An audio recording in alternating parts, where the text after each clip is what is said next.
Innal hamdalillah nahmaduhu wa nasta'inuhu wa nastaghfiruh wa na'udzu billahi min shururi anfusina wa min sayyiati a'malina may yahdihillahu fala mudilla lahu wa may yudlil fala hadiya lahu asyhadu an la ilaha illallah wahdahu la syarika lahu wa asyhadu anna Muhammadan 'abduhu wa rasuluhu la nabiyya ba'dahu Allahumma shalli ala sayyidina Muhammad wa ala alihi wa sahbihi ajma'in.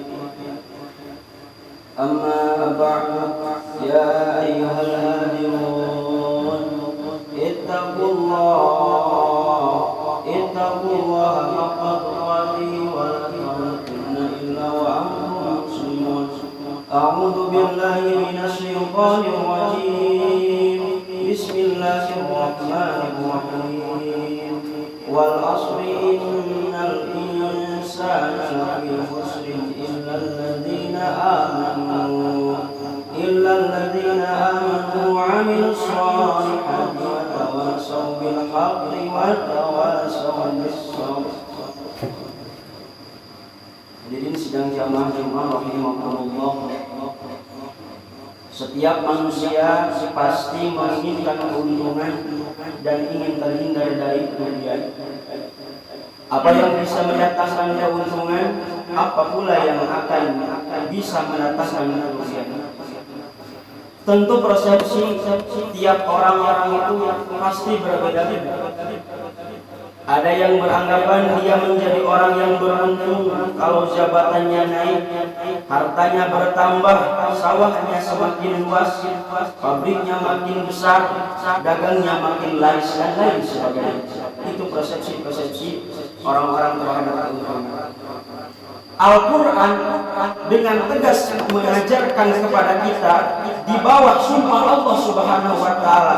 Allah bersumpah wal asri, demi innal insana lafi khusr, sesungguhnya manusia ada dalam kerugian.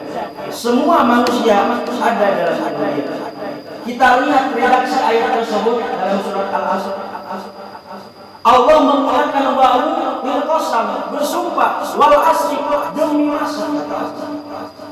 Kemudian kedepannya ada adawat taukid inna dan lam taukid, menunjukkan bahwa sesungguhnya benar-benar manusia itu berada dalam kerugian. Kita semua ada dalam kerugian. Tanahnya luaskah, pabriknya banyaknya, jabatannya tinggikah, hartanya berlimpahkah, pasti ada dalam kerugian. Ini semua suatu hal yang tidak kita inginkan. Namun Allah memberikan jalan keluar agar kita tidak menjadi orang yang rugi. Bagaimana caranya? Allah mengistisna, mengecualikan, yaitu ada 4 golongan yang tidak termasuk pada orang yang rugi.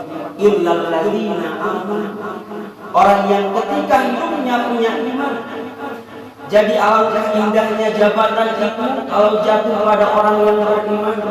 Alangkah baiknya harta itu kalau dipegang oleh tangan orang yang beriman. Alangkah manfaatnya ilmu pengetahuan itu kalau dimiliki oleh orang-orang yang beriman. Imanlah yang menyelamatkan manusia dalam kerugian.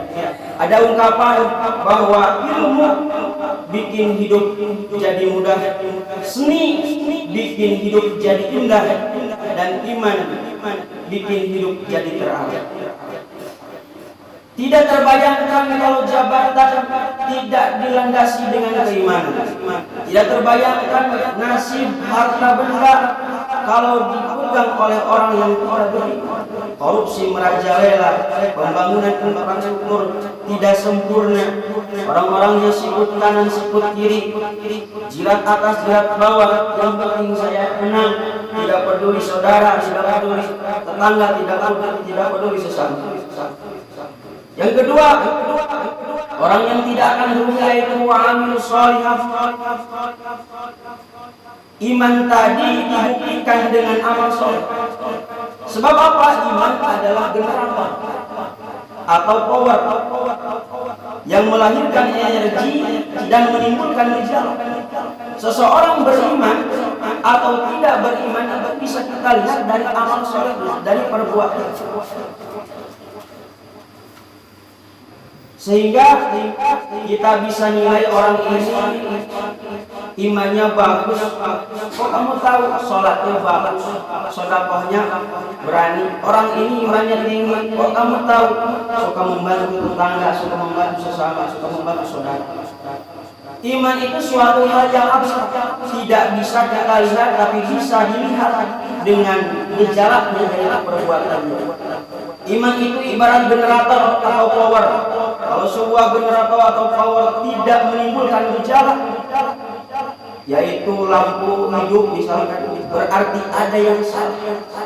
Bisa konsleting, bisa terbakar, bisa tidak tersambung antara arus pendek dan arus panjang, bisa tidak bertemunya negatif dan positif dan sebagainya. Pun demikian, kalau iman tidak menimbulkan refleksi amal soleh, itu artinya ada yang harus diperbaiki keimanan kita. Al-Quran menunjukkan di mana ada amal, pasti kedepannya ada wa'amil soleh. Ini menunjukkan bahwa amal soleh adalah ciri orang yang beriman, dan iman adalah power orang yang beramal soleh. Tidak bisa orang mengatakan, saya itu walaupun nggak sholat saya iman, walaupun saya nggak sedekah, nggak membantu sesama, saya tetap orang iman. Tidak bisa seperti itu, karena iman dan amal soleh merupakan suatu kesatuan yang tidak bisa dipisahkan. Kalau ada iman pastilah beramal soleh, kalau beramal soleh pastilah dengan hasil dengan keimanan. Yang ketiga, golongan yang tidak akan rugi yaitu watawasau bil haq, saling menasihati dalam kebenaran. Setiap kita berkewajiban menegakkan yang ma'ruf, mencegah yang munkar sesuai bidang dan keahlian kita masing-masing. Orang terhindar dari kerugian dan pasti terhindar dari kerugian. Bagaimanapun risikonya, bagaimanapun kondisi masyarakatnya, dia akan tetap berjuang menegakkan kebenaran. Zaman sekarang ini kan banyak provokasi, apalagi saat wabah seperti ini, pemerintah mengeluarkan kebijakan-kebijakan yang tidak biasanya. Banyak orang yang menjadi provokator yang tidak bertanggung jawab. Bakar sana, bakar sini. Orang lain terbakar, dia tertawa terbahak-bahak, adu domba merajalela, sehingga kalau sudah begitu rapuhlah persatuan dan kesatuan masyarakat. Maka dalam kondisi seperti ini, para ulama menegaskan, para ulama mengajarkan, la Islam illa bil quwwah, bukan umat Islam kalau tidak la quwwata illa bil jamaah, tapi ingat kekuatan itu akan terwujud dengan persatuan. La jamaah illa bil imarah. Ingat bahwa persatuan tidak akan terwujud tanpa adanya seorang pemimpin yang memimpin persatuan tersebut. La imarah illa bil ta'ah. Percuma ada pemimpin kalau kita tidak taati. Percuma ada presiden kalau kita tidak taati. Percuma ada kadus, percuma ada lurah kalau kita tidak taati kepada perintah. Maka dalam kondisi seperti ini, saya selaku khatib mengajak, yuk kita perkukuh persatuan dan kesatuan. Jadilah satu komando dan janganlah terpengaruh oleh orang-orang yang memprovokasi dan tidak bertanggung jawab, dan janganlah menjadi orang yang provokasi di masyarakat. Yang keempat, golongan yang tidak akan rugi yaitu watawasau bis sabr, saling menasihati dalam kebenaran dengan cara sabar. Kalau kebenaran sebuah prinsip, maka kesabaran sebuah strategi. Jika kita benar, maka harus sabar. Jika kita sabar, maka harus karena kebenaran. Barakallahu fiikum.